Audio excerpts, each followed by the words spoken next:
লাইফে ups and downs আসে, that's part and parcel of everybody's life. ভারতের প্রধানমন্ত্রীও election হারে, ক্লাসের লাস্ট বয়ও ফেল করে, সচিন তেন্ডুলকরও 100 করে, সচিন তেন্ডুলকর 10টা ম্যাচে ফেলও করে। সচিন তেন্ডুলকর ভারতের হয়ে 700 ইনিংস খেলেছে, 700 সেঞ্চুরি করেছে 100টা, তার মানে বাকি 600টা ম্যাচে তো সে 100 করেনি। But every time he has turned out for India, he has believed that he will succeed. এর মূল কারণ হচ্ছে যে everybody will fail, but you have to come out of failures. You know, there will be an exam in school, there will be a pre-semester exam in school where your results will not be good. Maybe you have not studied enough, but that doesn't mean যে পরের সেমিস্টারে তোমার যে results হবে that will not be good. It will exactly depend on what you do from that semester to the next semester. So don't put your head, your shoulder, your belief down with failures, because failures will come. There is nobody in the world who is not failed. Virat Kohli ke dekho, last 3 months hasn't got a run against Australia, hasn't got a run in the IPL. Shobai IPL dekho to? He is one of the best batsmen in the world, but he hasn't scored runs.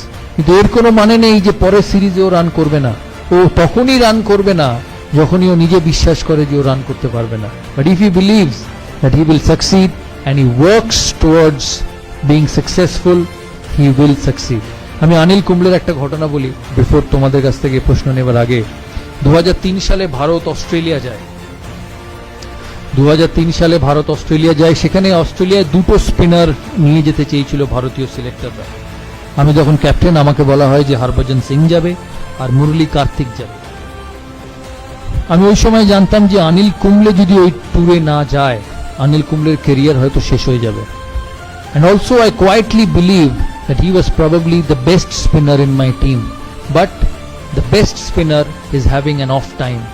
So there are two ways to deal with it. Either you let him go and let a career get spoiled, or you put an arm around his shoulder and say, hey listen, I back you. আমি মনে করি যে তুমি successful হতে পারো। কারণ একটা মানুষ যখন বড় প্লেয়ার হয়, বা একটা তোমাদের মধ্যে থেকে কেউ যখন 10 বছর বাদে, 15 বছর বাদে, 20 বছর বাদে সাকসেসফুল হবে, সে এতদিন ধরে যখন সাকসেসফুল হয়ে এসছে, তার মানে তার অ্যাবিলিটি আছে, তার মানে তার ভালো জিনিস করার যে কোয়ালিটি সেটা আছে। কিন্তু কোনো মানুষের লাইফের গ্রাফ এক থাকতে পারে না। It cannot be the same. You will go up, you will go down. But that is when a genuine leader comes in. আমি তখন সিলেকশন কমিটি মিটিং চলছে, রাত্রিবেলা সেমিফাইনালের আগে অস্ট্রেলিয়ার টিম হবে। আমাকে সিলেক্টররা বললো যে ওই 2 জন যাবে। আমি মিটিংয়ে ঢোকার আগে জনকে বলি যে অনিল কুম্বলেকে যেতেই হবে অস্ট্রেলিয়া, কারণ ও যদি না যায় his career will come to an end. John agreed. John বললো হ্যাঁ ঠিক আছে, অনিল কুম্বলে যাক। আমরা সিলেকশন মিটিংয়ে ঢুকি, 2 ঘন্টা, 2.5 ঘন্টা, 3 ঘন্টা সিলেকশন মিটিং চলে, কিন্তু অনিল কুম্বলেকে কোনো সিলেক্টর নিতে চায় না। আমি মিটিং শেষ হবার আগে অবধি বলি, যতক্ষণ না অনিল কুম্বলের নাম এই খাতায় লেখা হবে আমি এই মিটিং ছাড়বো না। অনেকক্ষণ তর্কাতর্কির পর সিলেক্টররা বলে ঠিক আছে, তুমি ভারতীয় টিমের captain, you are the captain of the side, I give you what you want. কিন্তু ভারত যদি ভালো পারফরমেন্স না করে, অনিল কুম্বলের আগে তোমার চাকরি যাবে। টিম সিলেক্ট হয়, অনিল কুম্বলে অস্ট্রেলিয়া যায়। অনিল কুম্বলে 5th টেস্ট সিডনিতে, লাস্ট ডে, যেটা স্টিভ বল লাস্ট টেস্ট, তোমরা সবাই দেখেছো হয়তো, স্টিভ বল লাস্ট টেস্ট, ভারতকে 7 উইকেট নিতে হবে টেস্ট ম্যাচটা, সিরিজটা জেতার জন্য। আমার সকালে অনিল কুম্বলের সঙ্গে দেখা সিডনি মাঠে ড্রেসিং রুমে। আমি অনিলকে গিয়ে জিজ্ঞেস করি যে Anil, this is one of the biggest days in Indian cricket, কারণ ভারত অস্ট্রেলিয়ায় গিয়ে অস্ট্রেলিয়াকে কোনোদিন হারাতে পারেনি, and we have a chance of beating them. তখন আমি বললাম what should I do? 90 over সারাদিনের খেলা, আমাকে 7টা উইকেট নিতে হবে, এরপরে সিরিজ শেষ, how do I go about? আমাকে একটা কথা বললো যে তুমি you worry about the 45 overs from the other end, and I will look after the 45 overs from this end, because he is such a champion. Anil Kumble, আমরা ওই সিরিজে এত ভালো খেলি। আমার এখনো মনে আছে অস্ট্রেলিয়াতে যখন 5th টেস্টের পরে সিডনি, এরা মিডিয়া রুম এত বড় ছিল, আমি মিডিয়া রুমে ঢুকি, মিডিয়া কনফারেন্সে আমি হঠাৎ ঢুকে দেখি শুধু হাততালি। আমি অবাক হয়ে যাই ফার্স্টে যে কেন এত হাততালি দিচ্ছে, কি কারণ? অস্ট্রেলিয়ার এক মিডিয়া আমাকে বলে যে we are extremely proud of the Indian team, যে লাস্ট 15 বছরে অস্ট্রেলিয়ান ক্রিকেট এত শক্ত ছিল যে কেউ কম্পিট করেনি। You are one of the only side who not only competed but you beat us at home. আর এটা পসিবল ছিল because of Anil Kumble. He finished as the highest wicket taker of the season, and ওই বছর Anil Kumble 75টা wicket পেয়েছিল, যেটা ও কেরিয়ারে কোনোদিন পায়নি। এই কথার মানে হচ্ছে যে even a champion, even the best will go down, even the best will have tough times, but if you want to be a leader, if you want to be someone who actually turns around people, you have to put an arm around him and say, hey listen, I support you. আমি বিশ্বাস করি যে তুমি আমার টিমকে এগিয়ে নিয়ে যেতে পারবে, and it works like magic. তাই এই কথাগুলো বললাম, তোমরা মাথায় রেখো। তোমাদের কি প্রশ্ন আছে আমাকে জিজ্ঞেস করো,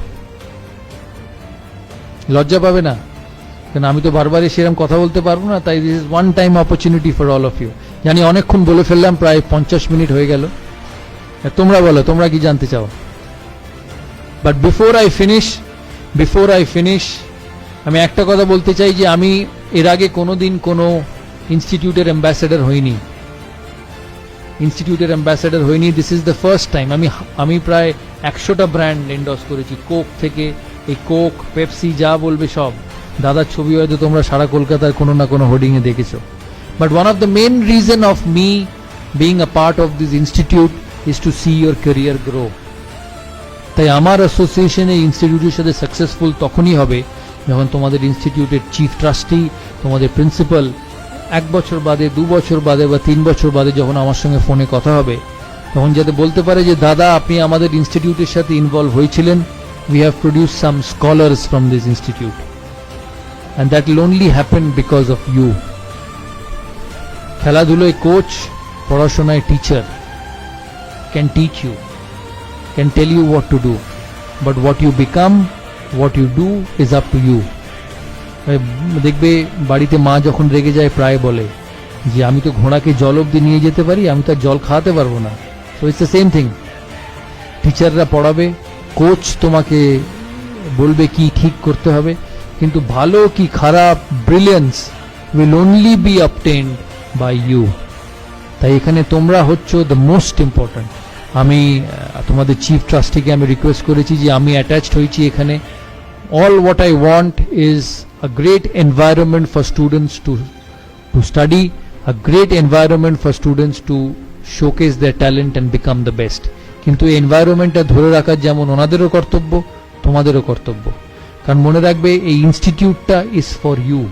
এই ইনস্টিটিউট থেকে তোমাদের চিফ ট্রাস্টি বা মালিক ডিগ্রি নিয়ে বেরোবে না, ডিগ্রি নিয়ে বেরোবে তোমরা। So this institute, this facility is for you to make the most of it and become one of the most successful people one day. Thank you.